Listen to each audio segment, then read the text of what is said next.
Welcome back to another podcast of Heal Without Harm. My name is Dr. Clayton Dir, physical therapist, and the one bringing you the truth about the medical system. Today's podcast is another live one. It is one at the Kansas Small Business Development Center. I did a presentation over our workforce wellness program, which is a program that we have a contract set up with a couple of construction companies here in Wichita, Kansas, to help get their workers fixed up, healed up, and back to work as quick as possible with the least amount of money and the least amount of time possible. Listen in on how I saved Pearson Construction over $400,000 in the year 2024 by adopting this program. I hope you like it. My bachelor's in exercise science. I have a doctor of physical therapy, generally specialized in strongman and powerlifters, but also complex cases of the 3 PTs at our clinic. We also have Kirsten, who does pelvic floor health, and then Allison, who's more of the runner. So most Orange Theory people end up with Allison. Fun fact, in 2020, I actually went on Ellen's Game of Games, her game show, and won $100,000 with my wife. Yep. Traveled to LA, was on the show and everything. Season 4, episode 2. It's called Tanks for the Memories. So that was really cool. And I tell people that if there wasn't video evidence, you could probably convince me it never happened. It just felt so surreal to be like in a hotel in LA and like meet Ellen and everything. So that was pretty crazy. It was like right when she was getting canceled. So I was like, please just air the show. Because the contract said if the show doesn't air, you don't get paid. And I was like, please just like air this thing before things go south. And then I've also got my podcast, Heal Without Harm, which Lisa was on, which was really cool. Moving on. So John's story of back pain. So we're going to say January 1st, he hurts his back picking up an empty laundry basket. Because in our experience, empty laundry baskets hurt people more than running, jogging, weightlifting, and stuff like that. Exactly. Empty. It's kind of a joke, but it's actually very serious. People are like, dude, I was just picking up a piece of paper. It's like always a super light thing that's not actually an issue. That's probably it. There you go. It's always about perspective. So 2 weeks later, so he calls his doctor, doesn't get in for 2 weeks, which most people are lucky to get in to their primary care physician within a couple of weeks. Goes to the doctor appointment, gets an x-ray, and they're like, your spine looks fine. And he's like, cool. They give him a prescription for pain reliever and a muscle relaxer. Usually it's like high-strength Tylenol. Usually they're not dishing out opioids that quickly. And then some sort of muscle relaxer that almost never works. 2 weeks after that, he gets in with a pain doc, generally somebody that's going to do some sort of injection saying like, oh, you are getting older. So they're going to do some sort of injection on him. 4 days after that, he gets signed up for the MRI. Again, this is still moving actually a little bit quicker than what I traditionally see. Somebody getting all these appointments within a month. But he gets scheduled for the MRI on January 29th. Lo and behold, surprise, surprise, he gets diagnosed with degenerative disc disease like everybody does. Excuse me. February 5th, he gets in with a neurosurgeon. Because all along, there's this kind of notion that like, hey, you're probably going to have to get some sort of spine surgery, a discectomy, a laminectomy, some sort of rods and screws, something like that. Again, still very early because my dad had to get in and it was like 3 months before he could actually get in. So this is still going faster than you'd expect. And then they all kind of give him this spiel of you have to try PT first before we do anything. And they sell it that way. They say you have to go do PT as opposed to like PT may actually help you. And so he starts February 7th out of like run-of-the-mill PT. There's some of them here in Wichita. And so if we start adding up costs, and this guy is still having back pain, by the way, like little to no help along the way. The prescriptions didn't help. The injection didn't really help. And I've had some patients who they say it actually makes their back pain worse. It actually starts giving them like nerve pain down the leg. A lot of the times it can help people, but there's a good chunk that don't. If we just start adding up prices, when I looked through ChatGPT and a couple other sources, talking to friends and everything, average cost for their just PCP visits, $120. The injection, everything on average after deductibles and all that jazz is $600. MRIs can range up to $1,500. Yes, even with insurance. If you ever need an MRI, let me know. I know a guy who will do it cash based on the west side of town in the open air MRI machine, $450 with no insurance. And so anyway, this guy's now paid $1,500 there. Somehow the neurosurgeon consult's actually like cheaper than the pain doc, but maybe that's because they're not doing a procedure. And then he goes to PT, which the reason I put 2 different prices up here, first of all, on average, people are getting seen twice a week for 6 weeks, sometimes more, sometimes less. If they have a $40 copay, which is a thing, but slowly those are going away and people are actually just all out of pocket. And so if you're out of pocket, the average cost is $150 per visit. And oftentimes people aren't finding this out until like 6 months later when they get a bill because insurance told them it was going to be a copay. And then insurance is like, oh, by the way, it's actually all towards deductible. So then they get a bill for this difference, 12 times 11 amount of money later on.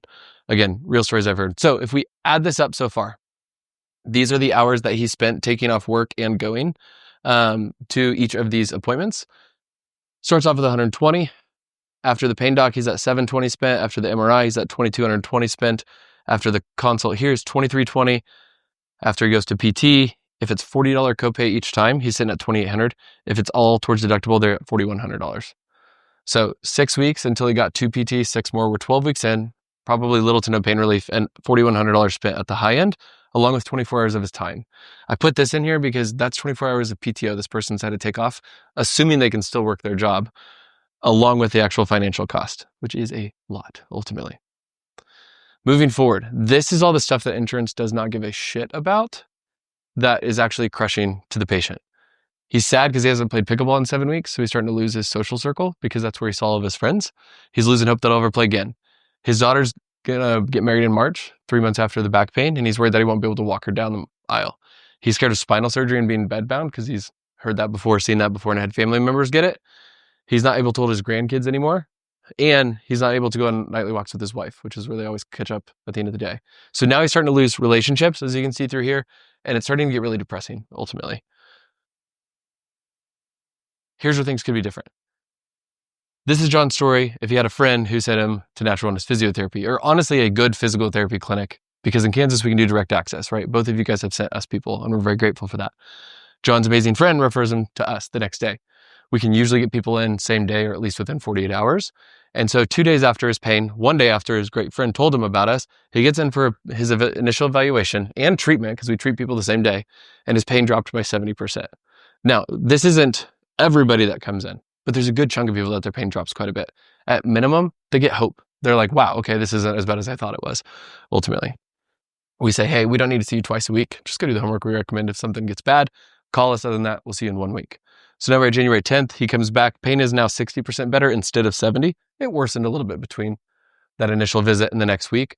But now he's on an actual plan to reset his pain, restore full strength and range of motion, and reload all of his tissues. And he's already back to playing pickleball. He can't hit as hard, and he has to move a little bit slower, but he's back playing. Just over 3 weeks after the initial pain, but 3 weeks after the initial visit, the pain's already completely gone because it was mainly just an acute spasm of his low back that was getting mistreated in the other story. We're starting to work on squat mechanics and health span because he plays pickleball 2 hours a day, 5 days a week, and doesn't strength train to save his life, literally. But he's not even worried about the wedding in 2 months because he's already out of pain. What am I worried about? He's already back walking with his wife, picking up his grandkids, all that kind of stuff, because we do a good job of selling them on, I know you came in for this pain, but we're going to kind of sell you what you want, pain relief, and give you what you need, which is strength training, ultimately. So that's the big difference between the two. And this is why you should be a good friend. And you should help John avoid medications, injections, and surgery, especially if that is you. Because a lot of times we joke how the people sitting here are actually John, so they need to send themselves to us, ultimately. And then this is all of our social media stuff. We do community workshops, which both of you guys have been a part of at some point in time. But here's how it can come in to a business. Any questions so far with that? Yeah, go for it. So someone says, oh, I've been to PT. Those are my favorite. So how do I say this is going to be good? You've not actually came through our clinic before for an eval or anything, correct? I would say, yeah. Yeah, no, you're good. So this is the reason I say they're my favorite is because some people who come to our clinic first and they've never even had PT before, it's almost like they don't know what we offer. And I'm not trying to sit up here and talk ourselves up, but all three of us have done clinicals in traditional clinics and we're like, this sucks.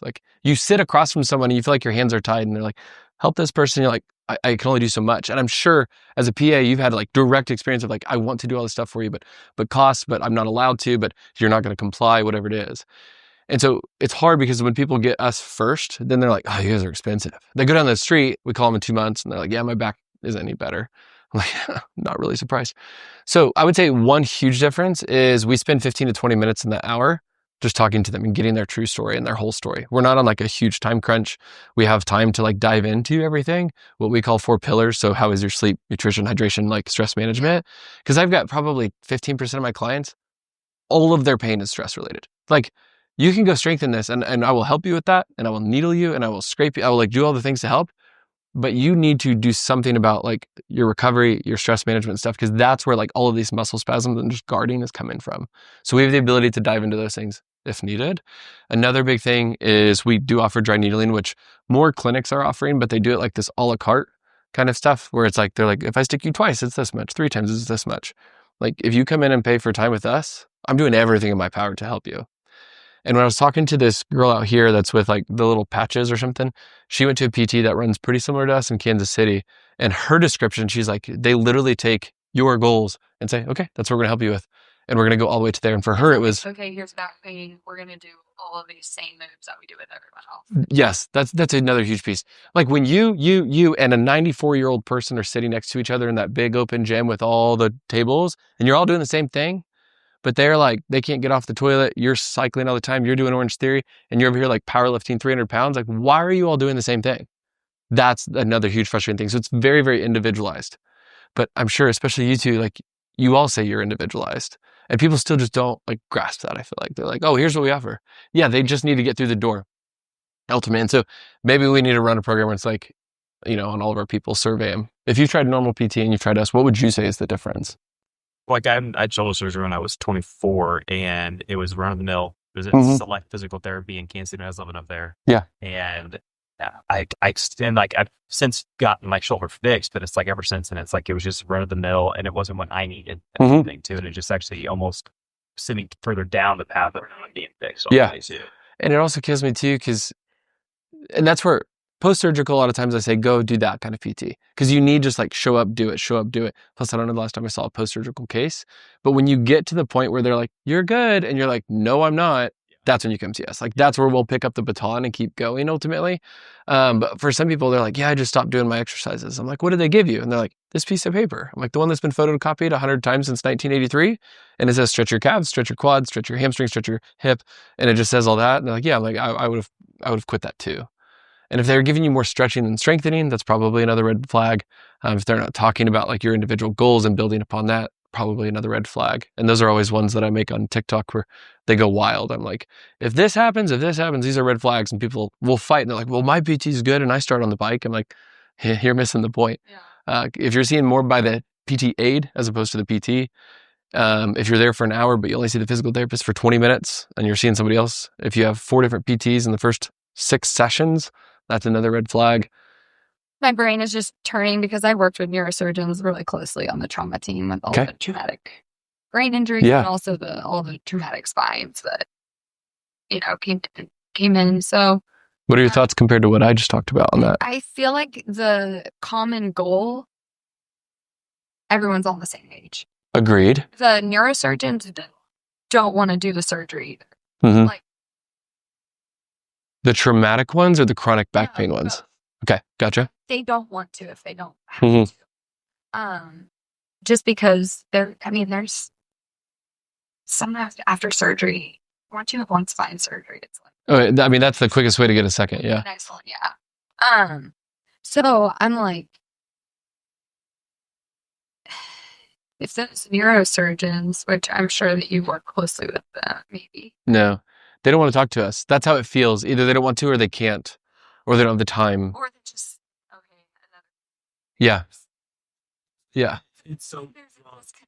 There is, for sure. There's been so much of of what you're talking about, the bad PT. Mm-hmm. Yeah. So that's what they have made up in their mind. That's what they're taught in med school and all the different things. Yeah. They get into their fellowships and like resident fellowship and everything. That's what they're told. Well, and it's a checkbox. Yeah. Okay, I sent the patient to PT. Yeah. And they're still not better. Ugh, now we...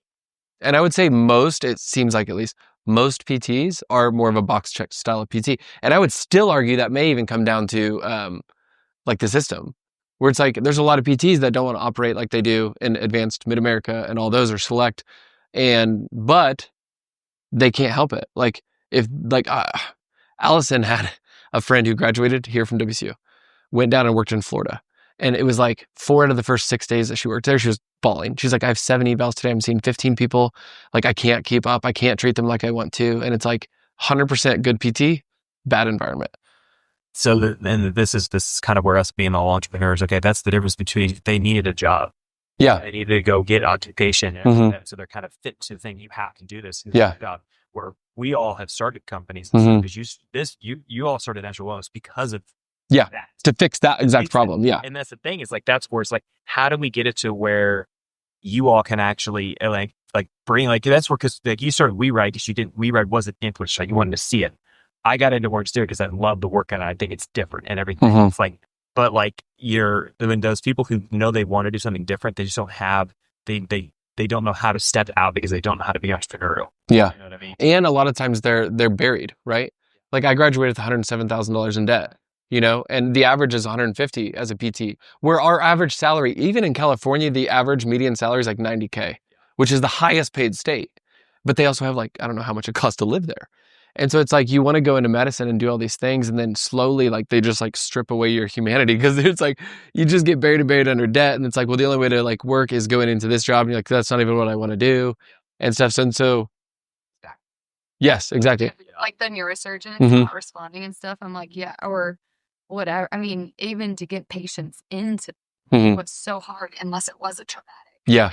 Well, that's what sucks too, is like they generally see the worst of the worst, And then so like if you showed up with back pain in the last 3 years, I've worked with people like you who end up having to get in front of them. And then they're like, well, he didn't really know what to do. I'm like, yeah, because he's used to a 440-pound person where their discs are like literally absent or like crazy odd scoliosis. And then you healthy person with chronic back pain shows up and they're like you said you run a half marathon like once every 6 months. Why are you even in here? And you're like, because my back hurts. And they're like, it shouldn't, because you see who else is in the waiting room and you're like, wow, there's a huge discrepancy here. And so then in their defense, like you're saying, like what are they supposed to do? They're overran. It takes, like I told you, like 4 months even just to get in with them. But I feel like they're also kind of at a loss, I would say. Yeah, exactly. Like the neurosurgeons don't want to send someone to, excuse my language. Yeah, and I don't want to either. You know what I mean? Yeah. They want to send someone to someone. Yeah. And that's why with my social media presence, my goal is like generally PT, like awareness. And then when people come and say, I tried PT and it didn't work, I say, what did you do? Then you dig into that. And there's a lot of people that I've sent to clinics like ours throughout the nation because of like who we know. And they're like, wow, this is so much better. And so stage one is realizing PT can help. Then realizing what PT can help, right? Because I can say, oh, I go to spin it, the why. It's not that fun. And it's like, it's not that. Like, it's not what you offer kind of thing. And so that's where there's the big differences. And so it's just like this drip sequence of like getting people to kind of see things, understand things, like see the difference and all that. So let me tell you a little bit about how we set up stuff with Pearson. Because I remember there's a guy that I listened to on a podcast and he talked about if you want to get change, it's to get to more people. And sometimes it's through businesses, right? So Pearson employs over 400 people. And then we also have a contract that's less in size, but with Barron, and they have over 200 employees. And so it's like, I can't go out and just immediately talk to 200 people, but I can talk to the head there and then they can trickle it down. And so here's what we came up with to help with them. So the challenge, as we talked about with entrepreneurship, is they have 450 employees. They have work comp claims that usually came in at 9 or 10 per year.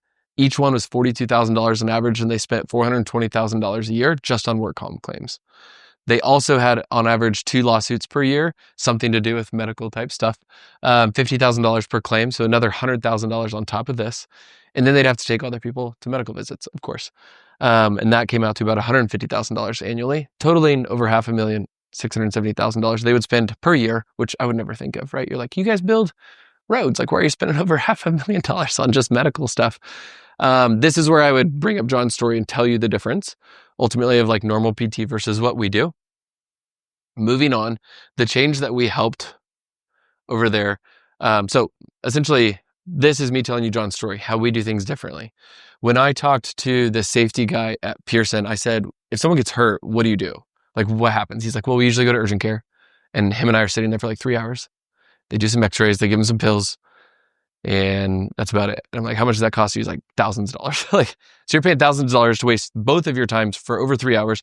How long does it take him to get back, onto the job site? And now that you're working with 9 guys on that site instead of 10, slows down. So now the job site's slowing down. So there's all, like, even the numbers that I've showed you so far, still just a piece of it. Like, we're saving them even more money on top of that.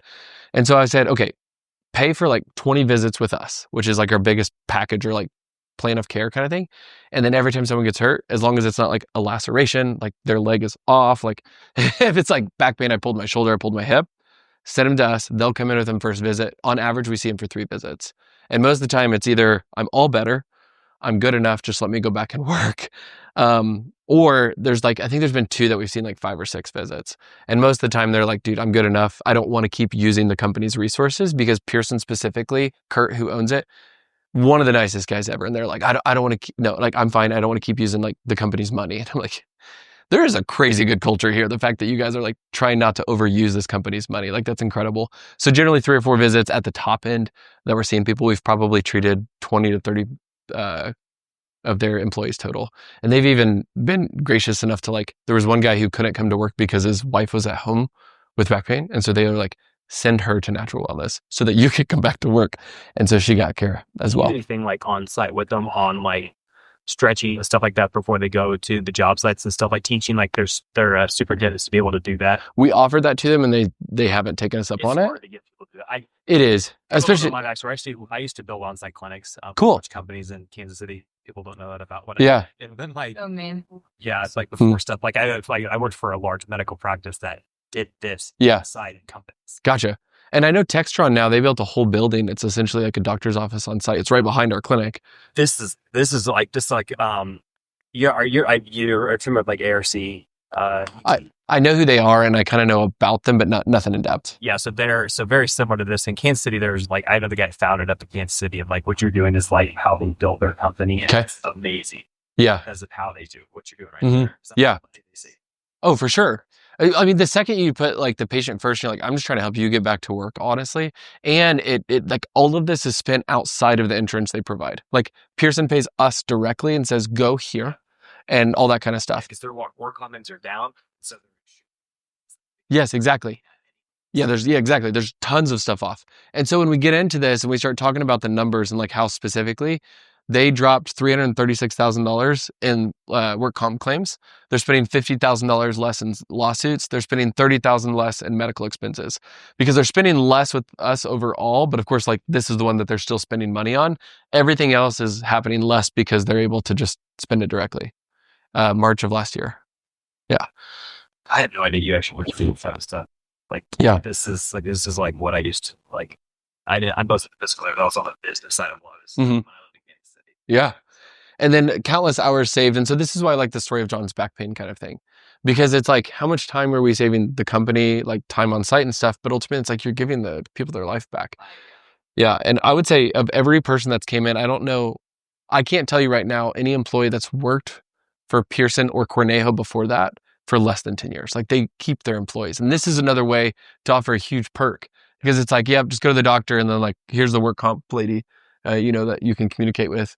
That's probably pretty normal. Instead, it's like safety guy walks with the client to our clinic, gets taken care of, and then I'm working with them. We're delivering good care that reflects back on Pearson, who set them up with us ultimately. So it's very, very beneficial.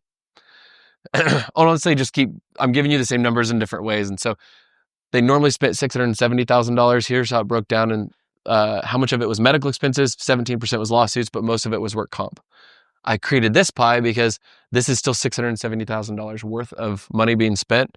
Now all of this is actually saved. So they're saving 62% compared to what they were before. And then here's how it's kind of divvied up. Ultimately, medical expenses is about the same, but slightly down. But these two pieces of pie shrunk, and they're actually spending more money directly on medical care, which is kind of where it should be, as opposed to lawsuits and work comp, essentially things going wrong or not being handled appropriately. And all of this is generally spent on lawyers and a lot of like admin personnel. Now most of their money is being spent directly on helping their employees. So they went from 420 down 336,000 to only 84,000 being spent in work comp. This got cut in half, and then this dropped the least total. But again, the money is being spent directly on helping their employers. And then just putting it in some different ways, ultimately helping get early intervention prevents escalation. So like we essentially help someone with their back pain, it turns right back down. I've got one, who was it? I had one patient, it wasn't with Pearson, but they said, I'm so glad I came here because I'm actually getting this taken care of. I was curious, something to do with like, I was curious when I was going to start taking opioids. I said, I want to pause for a sec because they knew that was like going to be like the next recommendation. It's like, this right here is like ending a story that could have ended up you overdosing 2 years from now. I mean, if you've seen that movie, the one about Purdue Pharmaceuticals, it was a documentary on Netflix. They tell the story on how opioid crisis came about. And Purdue Pharmaceuticals was one like pushing opioids and trying to get doctors incentivized to like do more. And like everybody's opioid story is, I started with back pain and now I'm overdosing, or now I'm like literally trying to rob a pharmacy is the way they kind of spelled it out. And it's like the second you can nip that in the bud and cut it off because you have early intervention and this back pain that comes on and goes away in 2 weeks. It's like, I can tell you many stories that I see the person 13 years later, right? And then now it's a 2-week story, not a 13-year story about back pain. So that's what happens when we get early intervention, ultimately faster recovery. Rarely do we have an employee that we treat that is within our control that's not back within a week or less, ultimately. Saves everybody money, ultimately, because now that employee spends $0. Pearson pays the bill. Pearson pays less money in work comp and money on us even. Higher efficiency because at the job site, they're right back to the job site, so jobs are getting done faster. And then reduced total financial expenditure, which I've showed you ad nauseum kind of at this point. Employee satisfaction, again, it's a huge benefit to feel taken care of by your employer. Like, oh, you're hurt. We're so sorry you got hurt doing the job that we're paying you to do. Go to these people. They'll get you taken care of. You can go back to your life. And so employees are probably going to want to stay on as opposed to taking the risk at another place who may not give them the same level of care. I asked Brock, who is the safety director at Pearson, to send me a testimonial on kind of how it's helped him. He said the physical demands on our employees can take a real toll. Having a partner like Natural Wellness who understands our exposure has been a huge help for our employees and for our company. I love how they not only treat an injured worker, but they also coach them on how to heal properly and prevent future injuries. Discussions around, are you strength training? Are you drinking enough water? Are you eating enough protein? Are you sleeping well at night? This helps us stay out in front of potential work comp claims or recordable injuries and keeps our workers fit for duty. And that sums up the workforce wellness program that we have set up so far. Out of just the 2 companies that we've set it up with, we've saved them over $500,000 in spending, along with helping their employees live happier, healthier, and more fulfilled lives as they are not being held back by injuries near as much as they once were. If you have a business in mind or you yourself own a business and would like to work with us on this, please contact me in the description below. Thank you guys, and I hope you learned a little bit more on how to heal without harm.